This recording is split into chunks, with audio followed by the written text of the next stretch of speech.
DreamWorks Animation, simplesmente um dos estúdios de animação mais famosos e um dos melhores também, com certeza, se não o melhor. Talvez o melhor. Enfim, recentemente, né, a DreamWorks voltou a ficar no auge, né, quando lançou Gato de Botas 2, o último pedido. Todo mundo comenta que a DreamWorks está voltando às origens, né, a DreamWorks está voltando a ser a DreamWorks. Mas aí fica a pergunta, a DreamWorks está voltando da onde? Em que momento que ela saiu para ela estar voltando agora? Então é por isso que eu decidi fazer uma série de vídeos contando a história da DreamWorks, o auge, a queda e a ressurreição. Olha que bonito esse título, né? Enfim, dá uma passada aqui, né, por cada filme em ordem de lançamento. Nessa série que será dividida em 4 episódios, né? Cada episódio falando de 10 filmes. O vídeo de hoje vai de 98 até 2006. O próximo de 2007 até 2011. O próximo 2012 a 2016. E o próximo 2017 até 2022. Cada vídeo falando sobre 10 filmes, né? Para vermos, né, com detalhes a evolução da DreamWorks e por que ela tá voltando e em que momento que ela saiu. Em que momento que ela não deu. Não sei como é que ela fala. Que ela caiu, vamos dizer assim. Que caiu de qualidade. Enfim, na verdade a DreamWorks tem 43 filmes, né? Mas eu estou tirando 3 que não são da DreamWorks. Sim, apesar de serem considerados filmes da DreamWorks, eles não foram feitos pela DreamWorks, eles foram só distribuídos por ela. Estou falando de A Fuga das Galinhas, Wallace e Gromit, A Batalha dos Vegetais e Por Água Abaixo. Esses 3 filmes foram feitos pela Aardman, um estúdio britânico que não tinha tanta força para divulgar seus filmes sozinha, né? Então ela, né, pediu a ajuda da DreamWorks, né, para distribuir, né, para o mundo inteiro, né, esses 3 filmes aqui, ó. Ou seja, tecnicamente, apesar deles serem excelentes filmes, eles não foram feitos pela DreamWorks. Fazer o que, né? Mas fica aqui a citação, né? Eu vou inserir eles no contexto do vídeo, né? O momento em que eles foram lançados, só para contextualizar aqui. Enfim, CCC, curta, comente, compartilhe, se inscreve nesse canal e vamos começar esse vídeo.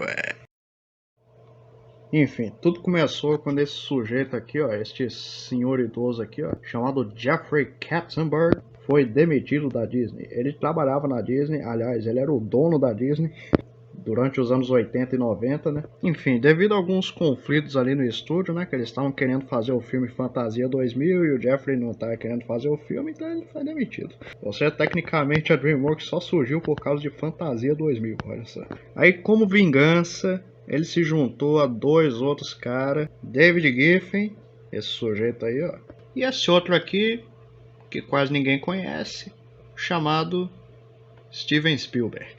Os caras tinham o Steven Spielberg para montar um estúdio, não tinha como dar errado. Aí, em 1994 foi fundada a DreamWorks SKG, com as iniciais dos produtores. Eu já falei isso aqui no canal, mas é isso aí. Spielberg, Katzenberg e Giffen, né? SKG, DreamWorks SKG, foi o nome do estúdio. Basicamente, o Steven Spielberg cuidava das partes dos live actions da DreamWorks, né? Enquanto, né, a subsidiária de animação, a DreamWorks Animation, né, SKG, foi fundada em 97. E daí começaram, né, a produzir a sua primeira animação, em 97 mesmo.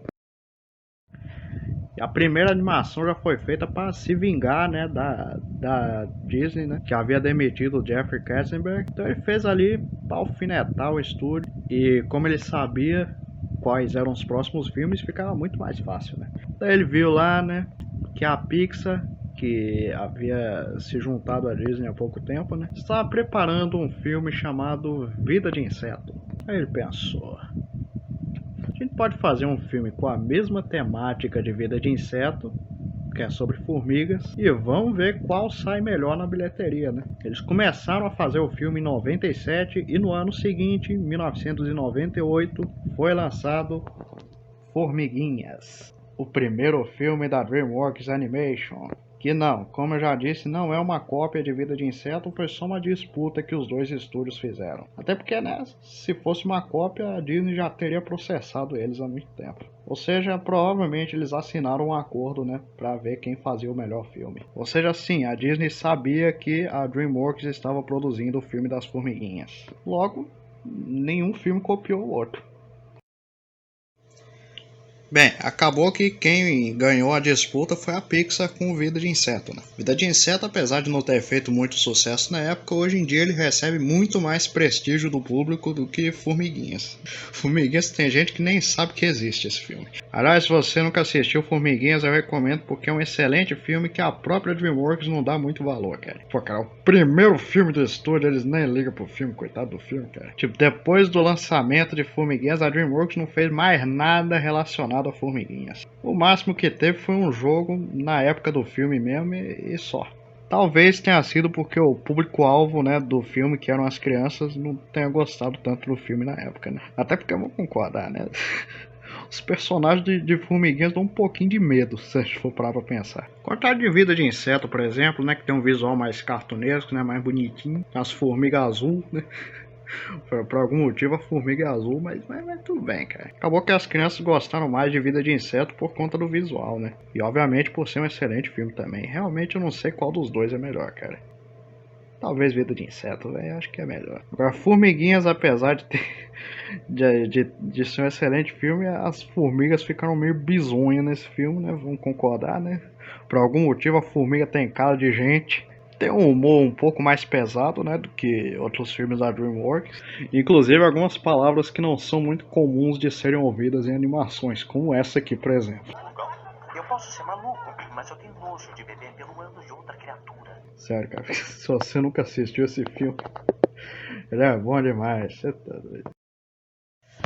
Aí tá, beleza, né? O primeiro filme da DreamWorks foi contra a Pixar, né? Foi uma disputa contra a Pixar, mas o Jeffrey Katzenberg queria mais, né, cara? Queria se vingar da Disney mesmo, né? Por ter demitido ele. E aproveitando que durante os anos 90 a Disney estava na sua melhor fase, diga-se de passagem. A época da Renascença, a era da Renascença, né? Onde lançaram uns filmes aí que ninguém conhece, né? Tipo Rei Leão, A Bela e a Fera, Aladdin, Mulan, Picanha-Sereia, O Cracunda de Notre Dame, Hércules, entre outros, que são filmes com uma animação 2D excelente, né? Que eram feitas à mão no papel e pintadas digitalmente, né, no computador, com efeitos especiais em 3D e geralmente carregados de músicas ótimas, né, cara? A trilha sonora de... Cara, todos os filmes da Era da Renascença da Disney tem a trilha sonora esplêndida. E algo em comum que a maioria deles tem, né, é que são baseados em livros famosos. E a DreamWorks foi lá e pegou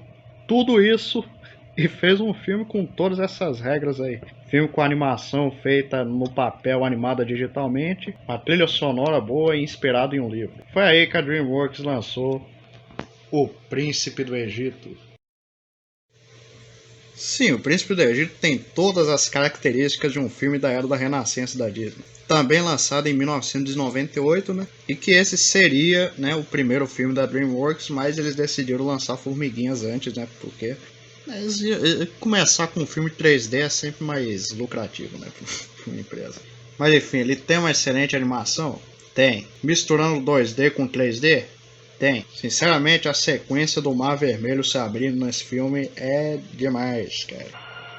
Com Cajá, hás de fazer os meus sinais.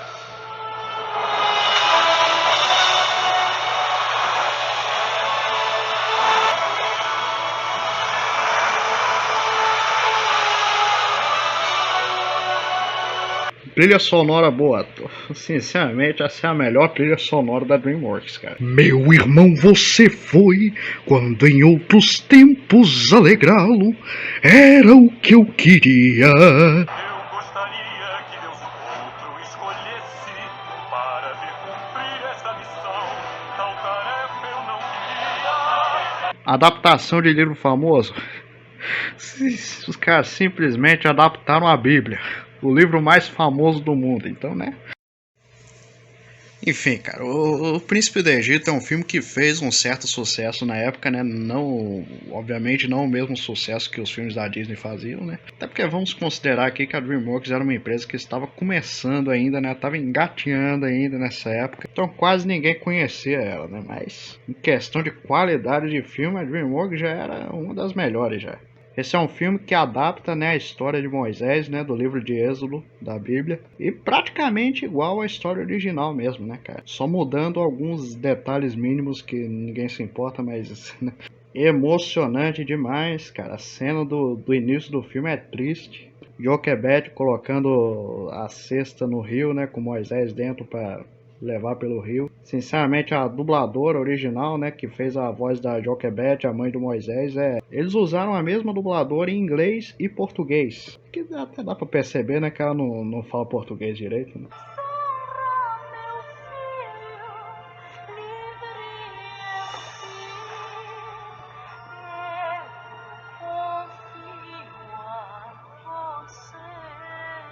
Meu filho!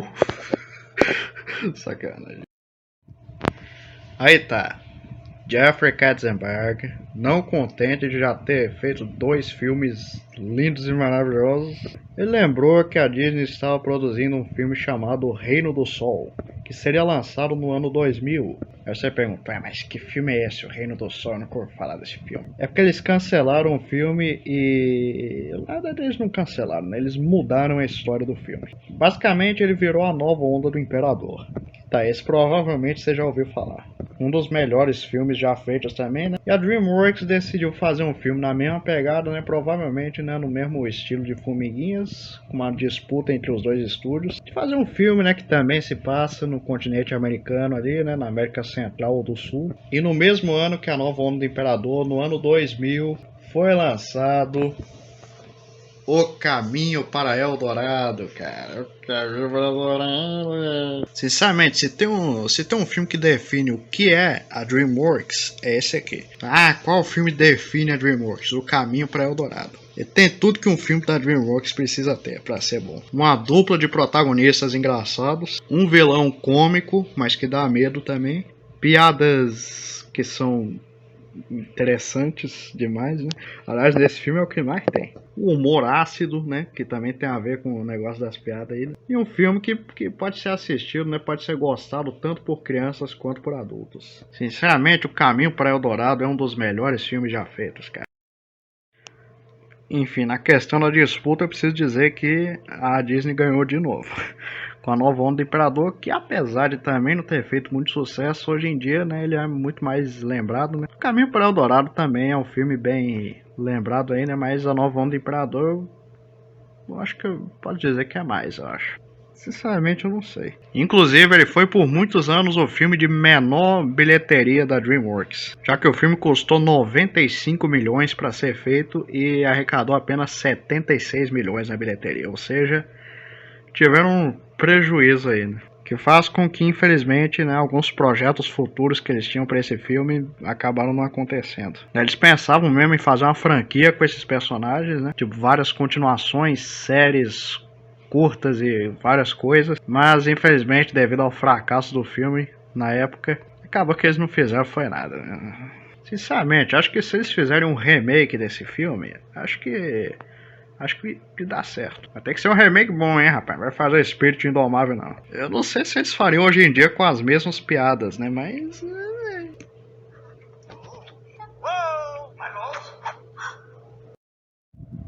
aí vem aquela questão, né? Os 3 filmes anteriores eram paródias, né? Eram filmes meio que tentando alfinetar, né? A Disney, dar uma cutucada ali, né? Enfiar o dedo lá no fundo do nariz.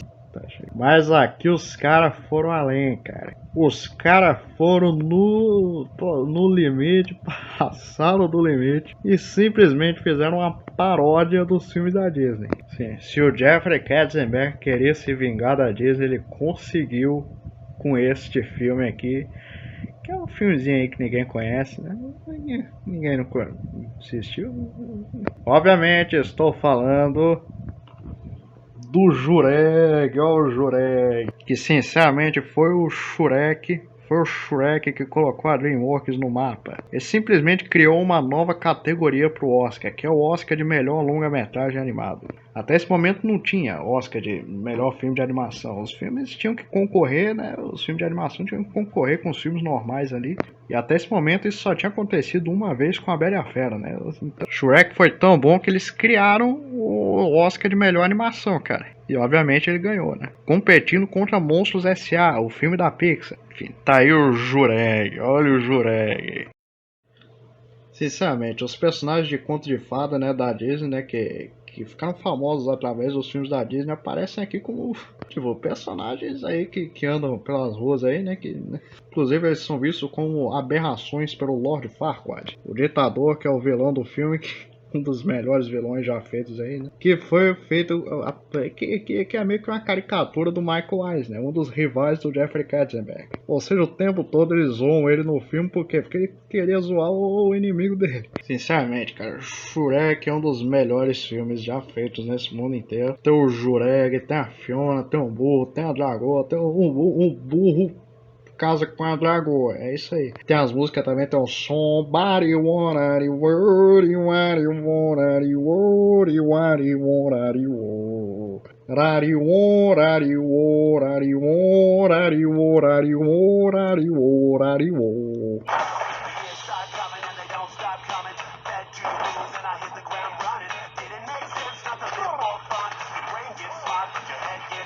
E eles conseguiram fazer com o Jureg o que eles não conseguiram fazer com o Caminho para Eldorado. Transformar em uma franquia com vários filmes, vários curtas, vários especiais de televisão. E a partir daí, né, a DreamWorks passou a adotar um novo estilo de filme. Paródias. Né? Shrek é uma paródia dos filmes da Disney, né? E a partir daí eles começaram a fazer paródias de outros filmes, de outros tipos de filme, né? Tipo, o Jeffrey Katzenberg já tinha conseguido se vingar da Disney, né? Então eles não precisavam mais alfinetar o estúdio, né? Fazer coisas que coisavam ali a Disney, apenas competir com ela normalmente, né? Pra ver qual dos dois estúdios levava o Oscar. E foi a partir daqui que a gente tem um filme bom atrás do outro, cara.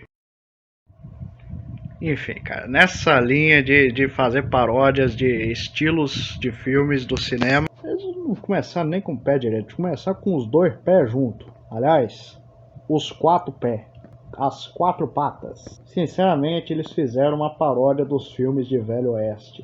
E que filme saiu disso? Simplesmente um dos melhores filmes desse mundo, né? Lançado em 2002, temos aqui Spirit. O Corcel Indomável. Olha aí, rapaz. Sim, por mais que você não tenha percebido, esse filme é uma paródia dos filmes do Velho Oeste. Por que é uma paródia? Porque ao invés deles contarem a história do Velho Oeste no ponto de vista dos cowboys, eles contam no ponto de vista dos cavalos. Isso é dito no filme, inclusive.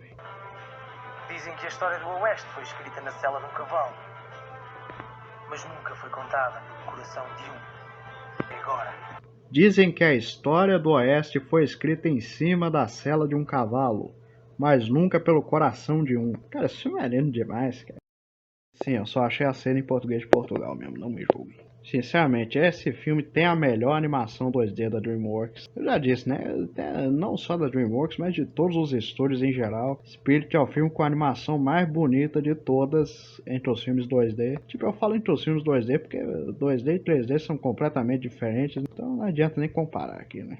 E as músicas? As músicas. Eu tô aqui em mim! Chega pra lá!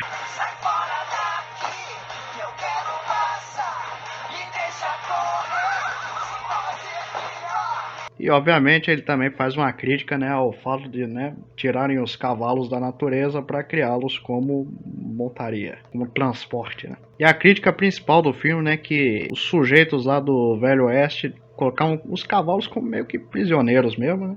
Como escravos, vamos por assim dizer. E por outro lado, eles também caçavam os índios e também deixavam eles como prisioneiros. Ou seja, cavalos e índios estavam ali no mesmo grupo ali, né? O Spirit meio que odiava os humanos, né? Mas ele percebeu ali, né, que nem todos os humanos são maus com os cavalos. E os índios eram um exemplo. Principalmente o pequeno Rio, né, o amigo do Spirit no filme, que é um índio, que é o único que percebe que o Spirit é um cavalo que não pode ser domado. E ele não só solta ele de volta na natureza no final do filme, quanto também solta a égua Chuva, que era sua égua, né, de estimação, né? Porque afinal ela também deveria viver livre na natureza. Cara, esse filme é lindo demais.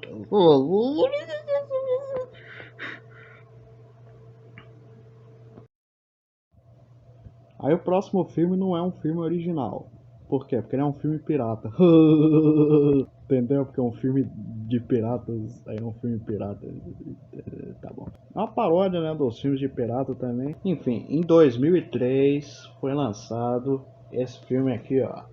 Simba, a Lenda dos Sete Mares. Você provavelmente nunca assistiu, mas é um excelente filme também. Cara, o bom é que a temática principal do filme é de piratas, mas não é só um filme de pirata. A pirataria fica meio que em segundo plano ali no filme. O filme é sobre velhos amigos que acabaram se separando, né? Um entrou pra vida de pirata e o outro virou príncipe de Siracusa, e que era o protetor do Livro da Paz. O Livro da Paz foi roubado por Eris, a deusa da discórdia, que se disfarçou do Simba para incriminá-lo, né? E o Proteus, que por causa da sua amizade, né, que eles tiveram no passado, ele confia a sua vida no Simba, né? Já que se o Simba não voltasse com o livro em, eu acho que 3 dias, não lembro muito, tem um tempinho que eu vi o filme, Proteus seria decapitado. Daí eles cruzam os 7 mares em busca do Livro da Paz roubado pela deusa da discórdia. Filme com uma história simples, mas pô, cara, é bem interessante e que também não fez muito sucesso na época, né? Na verdade, foi por conta do fracasso desse filme que a DreamWorks parou de fazer filmes 2D. Ou seja, esse foi o último filme da DreamWorks feito em animação tradicional. A partir de agora, todos os filmes serão em 3D. Mas é até meio triste, né, pensar que esse filme fracassou na bilheteria, né? Também tá, ele não tem todas as características que os filmes anteriores tinham, né? Ele não tem músicas, por exemplo, né? Que é uma característica básica dos filmes 2D da DreamWorks. Mas ainda assim ele ainda tem piadas um pouco ácidas, né? Enfim, o ano era 2004 e foi lançado o melhor filme já feito nessa história desse mundo inteiro. E não tô usando, realmente acho esse o melhor filme de todos. Estou obviamente falando aqui de Shrek 2, olha o Jureg 2 aí, ó. Cara, já chegaram lançando a continuação de Shrek, que é melhor que o primeiro ainda. Sinceramente, antes do primeiro filme ficar pronto, eles já estavam fazendo o segundo. Por quê? Porque eles já sabiam que o primeiro ia fazer sucesso, eles já começaram a fazer o segundo logo, né? Pra não perder embalo aí. E cara, tudo que o Shrek tem de bom tá melhor ainda em Shrek 2. Os personagens novos, cara, os caras botaram a fada madrinha como vilão do filme. Tem como ser melhor que isso? E o príncipe encantado é filho da fada madrinha e também é o vilão do filme. Os pais da Fiona são a princesa e o sapo. Agora tá explicado porque que a Fiona é uma ogra. Isso aí foi um detalhe que muita gente não entendeu no filme, né? O pessoal acha que ela só virou ogra depois de se casar com o Shrek, mas não, a forma verdadeira dela é de ogra. Por quê? Porque o pai dela é um sapo, pô. Tem um burro falando, a gente já chegou, a gente já chegou, a gente já chegou, a gente já chegou, a gente já chegou. A gente já chegou. Não! A gente já chegou? Sim. Sério? Não! A gente já chegou? Não! A gente já chegou! Não chegou, não! A gente já chegou! A gente já chegou? Sinceramente, o melhor personagem desse filme, ele mesmo. Ele mesmo. Para o gato! De botas! Eles acrescentaram o gato de botas aqui como um mini Zorro. Ficou bom demais, cara. Claro que não acabou, não. Acho que eu esqueci da parte que o Jureg vira humano. Esses caras. Um nariz bonitinho, cabelo onduladinho, um traseiro redondinho. Eu estou lindo. Ai, nem me fale. E o burro alazão. Viram meu burro? Tá chamando quem de burro? Burro, você é Um alazão, cara! E as mulheres do celeiro que fica paquerando o Jureg. Isso aí é demais. Ai, me escolhe, eu quero dar primeiro. Não, eu quero dar, pois eu darei melhor. Aqui vai o novo eu. A primeira coisa, vamos tirar essa roupa. Enfim, mas o que importa é que a partir de Shrek 2 eles perceberam que eles podiam criar filmes que poderiam virar novas franquias futuramente, né? E assim eles continuaram fazendo filmes, né? E aqueles que o público mais gostasse, né? Virariam, né? Franquias, teriam continuações, né? E outras coisas relacionadas. Mas só aqueles que tivessem bons resultados de bilheteria e de crítica também. Senão, não tinha continuação. Bem, eles continuaram fazendo paródias de clássicos do cinema, né, e também, né, com o intuito de criar novas franquias. O primeiro filme relacionado a isso foi lançado em 2004 mesmo, no mesmo ano que o Jureg 2. Um filme que, apesar de muitos não gostarem, eu considero um clássico da DreamWorks. Estou falando dele mesmo. O Espanta-Tubarões. Assim, muita gente classifica o Espanta-Tubarões como o pior filme da DreamWorks, mas tá longe de ser, cara. Longe de ser o pior filme da DreamWorks. Longe mesmo, cara. Longe mesmo. É um filme bem engraçado e cara, se estiver passando na sessão da tarde, eu vou lá e assisto. É tipo isso. Vai se perguntar, mas o Espanta-Tubarões é uma paródia de quê? Uma paródia dos filmes de máfia. O Poderoso Chefão. E por algum motivo eles decidiram fazer isso com peixes. Tá, o fato de eles terem feito o filme usando peixes provavelmente foi dar pra fazer outra alfinetada ali na Pixar, que mais de um ano antes, tinha lançado o filme Procurando Nemo, que foi um enorme sucesso, né? Ganhou o Oscar de melhor filme de animação em 2004. E eu acho que a DreamWorks tentou fazer um filme que daria mais certo que Procurando Nemo, não chegou nem perto. Mas assim, cara, O Espanta-Tubarões foi um filme feito com o intuito de se transformar em uma possível franquia futuramente, o que acabou não acontecendo porque o filme não teve bons números em bilheteria e a crítica não gostou muito também, né? Deu pra perceber já o que eu falei agora. Mas enfim, o Espanta-Tubarões fica aí sendo um dos filmes já feitos, olha aí. Esse filme aqui é demais, cara, isso aqui é demais. Também com o intuito de criar novas franquias futuramente, né? Em 2005 foi lançado um filme que é uma paródia dos filmes de náufrago. Sabe, filmes de náufrago, né? Onde alguém fica naufragado em uma ilha deserta, né? Alguns filmes como Náufrago, por exemplo, que é um filme que o próprio nome já diz. A Lagoa Azul também é um exemplo, né? Enfim, filmes de sobrevivência em uma ilha deserta, é tipo isso. E aí os caras decidiram fazer isso com animais de zoológico. Uma ideia completamente aleatória, mas que deu certo. Deu certo e ficou muito boa ainda por cima. No ano de 2005 foi lançado Madagascar. Pô, cara, Madagascar é Madagascar, né, cara? Tem mais alguma coisa pra falar de Madagascar? Cara, é um filme onde animais de zoológico fogem do zoológico, ficam naufragados em Madagascar e lá eles conhecem um lembre que é o rei de todos os lembres e dança funk. E tem uns pinguins tentando fugir pra Antártica e do nada eles vão parar de volta em Madagascar também cara, só a DreamWorks mesmo pra ter umas ideias. Sinceramente, o cara que pensou na ideia de Madagascar, ele tinha usado alguma coisa.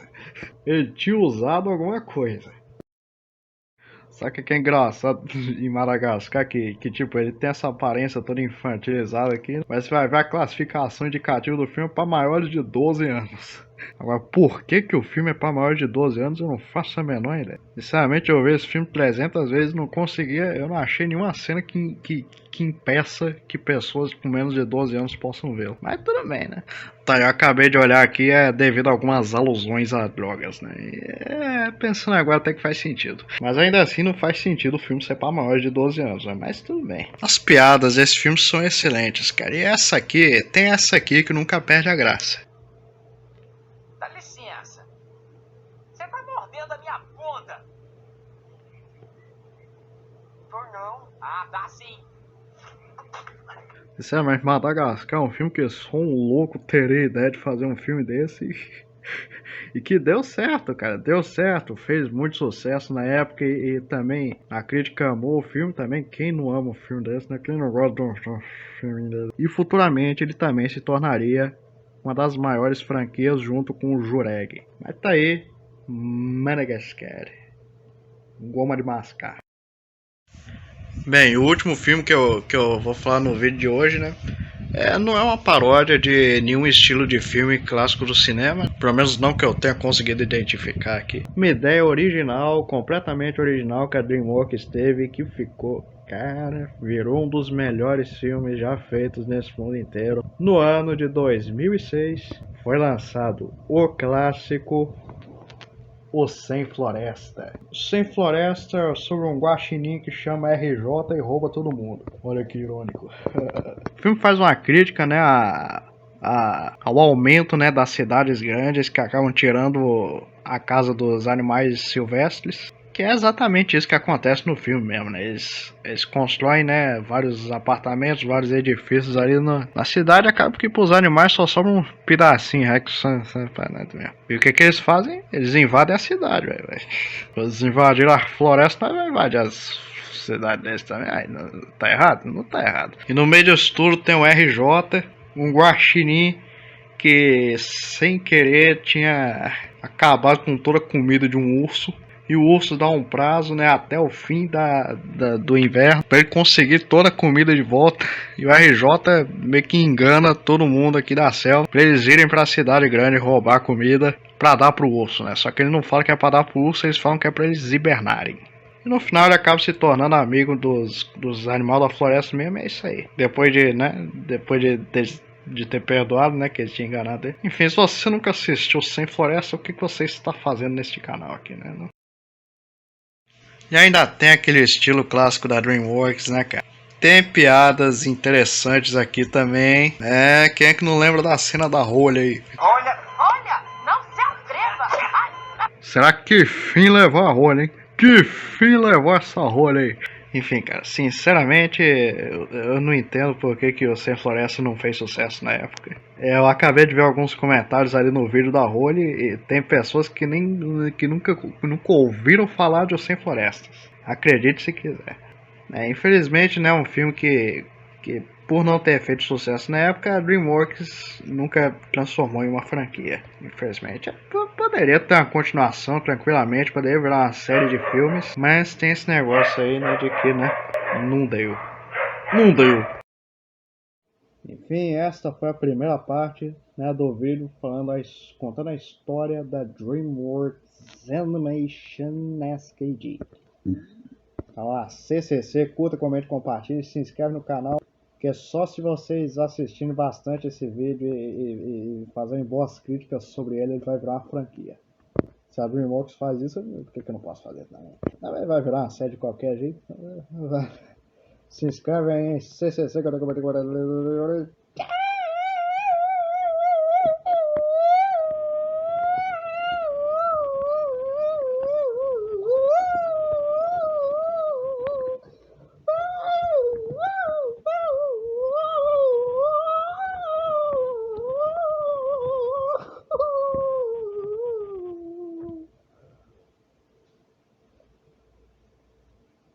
Foi isso, gente.